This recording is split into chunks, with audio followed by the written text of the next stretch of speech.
اما تسمع المؤتمر الصحفي بتاع رئيس نادي الزمالك تحس اللي هو مش مؤتمر صحفي عشان يحل المشاكل او بيوضح المشاكل اللي في الفريق، لا، ده بيحط عليك مشاكل اكتر. حوالي 40 دقيقة عشان تطلع بمعلومة، تطلع يعني المشكلة فين، طب حلها ايه؟ مفيش. ملخص مؤتمر نادي الزمالك هنقوله في دقيقتين او في دقيقة كمان، يعني مش هنطول. بس صلى على النبي عليه الصلاة والسلام. مؤتمر نادي الزمالك ورئيس نادي الزمالك عرفنا منه ان الزمالك ما كانش بيلعب الاهلي، كان بيلعب حبة عفاريت. بصراحة هم شياطين حمر، حبة عيال عفاريت فعلا. خلصوا الماتش في 30 دقيقة، 3 تجوان عنب. الماتش خلصان. عندك مشاكل فنية وعندك مشاكل إدارية، مش أكتر من كده. انت ليه بتحط اللوم على فريرة وعلى سيد عبد الحفيظ اللي بيتعامل مع العفاريت؟ كل مشكلتك دول، لكن مشكلة إدارية مفيش. مع انك انت من ماتش اسوان لغاية دلوقتي 5 متوشة مش عارف تكسب. اسوان خسارة، اتحاد تعادل، الداخلية تعادل، بيراميدز خسارة والطلوع من الكاس، الاهلي خسارة ب3-0. وانت مش عايز تعرف اللي عندك مشكلة. في مشكلة فنية ماشي، لكن انت الاصل اداريا، الفريق فاكك اداريا.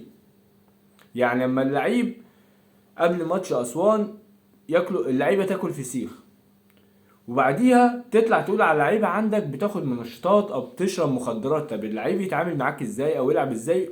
وده يعني فرقتك، انت بتذم في فرقتك. ويطلع اللعيب تقول له خلاص اصل اتصالح واحنا سامحناه، فيطلع لك ويتصور وهو بيزيل الشعر بتاعه. يعني مش فاهم، ما هو دي اخرتها. ما هيطلع يعتذر لك ويتصالح، ما هي يعني المواضيع شخصية كده. مفيش الكلام ده منه. ما اتكلمتش عنه، اتكلمت على سيد عبد الحفيظ والخطيب وكهربا. كهربا عليه غرامة خلاص، عمل مشكلة هيتحاسب. مالك انا بقى بسيد عبد الحفيظ والجن؟ جن ايه يا عم؟ والخطيب مالك بالخطيب؟ عمال تعيد. مشكلتك فنيا. دي حاجة. تاني حاجة اتكلم فيها هو كهربا بيجيب جونين ماتش في ماتش سموحة في الكاس وفي الاهلي كده عادي. اكيد بيجيبهم بالعفاريت. هو عايز يوصلك ان الكهرباء بيلعب بالعفاريت هو التاني، سيد عبد الحفيظ هو اللي بيكسب الاهلي بالعفاريت. مش عارف بيتعاملوا مع انهي عفريت ده. دي حاجه. واتكلم لك كمان كل واحد بيتزنق رئيس نادي يقول لك عايز الجمهور يقف ورا الفريق. هو مين بيقف ورا الفريق غير الجمهور؟ مين اللي بيتحرق دمه غير الجمهور؟ مين اللي بيدفع فلوس غير الجمهور؟ مين اللي بيموت غير الجمهور؟ انت كإدارة اهلي او زمالك او اسماعيلي او اي إدارة مستفيدة، مستفيدة باسم النادي ده كفاية. دي حاجة. اللعيبة ما شاء الله بتاخد ملايين، المدربين ما شاء الله بياخدوا فلوس، الاعلاميين ما شاء الله بياخدوا فلوس. الوحيد اللي بيدفع فلوس في المنظومة دي ويتحرق دمه هو الجمهور. فانت لغاية امتى كأندية بقى عامة عايز الجمهور يقف وراك؟ كفاية كده بقى، حسوا على دمكم كلعيبة.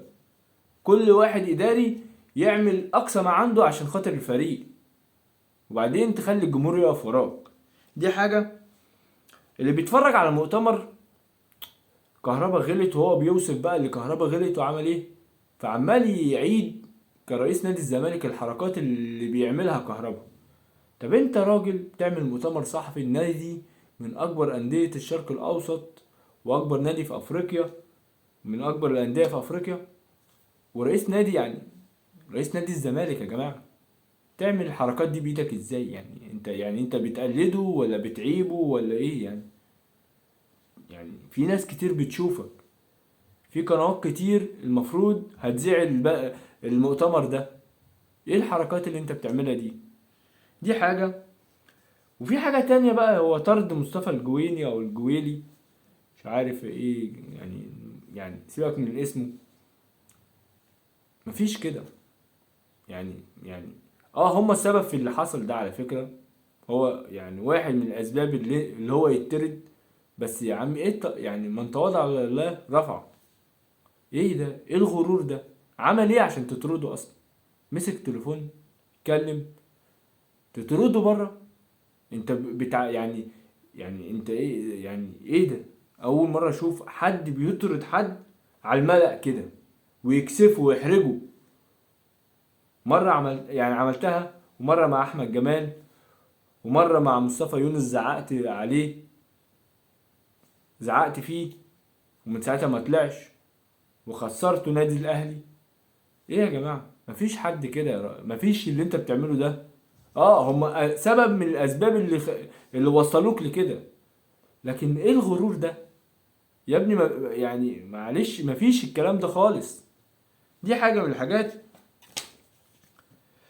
واما يجي بقى يعني في حاجة عايز افهمها، يعني هو ليه اما باجي اسمع مؤتمر لنادي الزمالك ما بفهمش ولا كلمة؟ يعني كنت الراعي الرسمي لنادي الزمالك وحدث كبير والشكل حلو، لكن ولا شايف شكل الكاميرا. يعني في حاجة مشكلة في التصوير، وفي حاجة مشكلة في الصوت. انا ليه لازم امسك الحديدة زي ما بيقولوا؟ طب ما ممكن احط حاجة او حاجة توضح الصوت للناس اللي هتسمعك.